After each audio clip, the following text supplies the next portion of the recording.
What's up, guys? David Armenta here again, and we're going to talk about refinancing and when you should do it. So when should you refinance? Typically, you want to wait till you have 1% below your current interest rate. This is because if you refinance too early, you just incur too many expenses.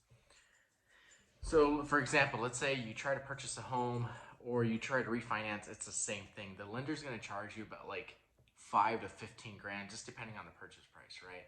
So usually they say, oh, it's 3.5% down and that's it. Well, that's not really true. It's 3.5% down plus an additional for the lender and all this other stuff, right?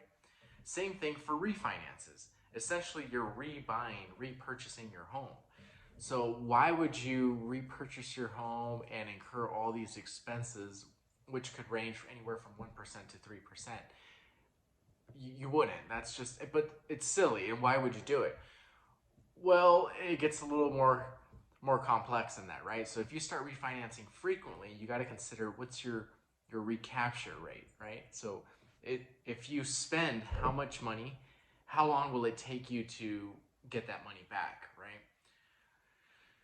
So that's an aspect you got to look at, right? So it doesn't really matter how much you spend, as long as you make it back in 3 months, 6 months, a year. Typically, a year is quick enough, right? 2, 3 years, I personally I would pass, but 1 year is my kind of benchmark. If I recover my cost within a year, great.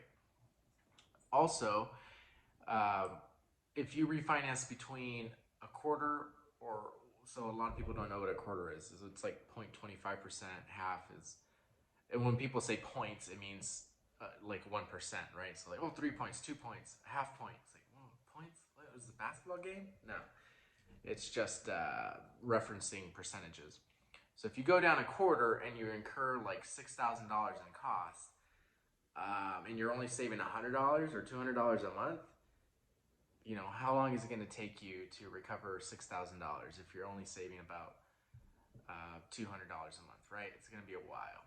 It's going to be more than a year. So those are some things to consider. If you guys have any more questions or would like to consider refinancing, please reach out to me. I'm here available to you guys via the interweb, YouTube, and all this other nonsense. So I hope this was beneficial to you guys. Please reach out to me with any of your questions. Take care.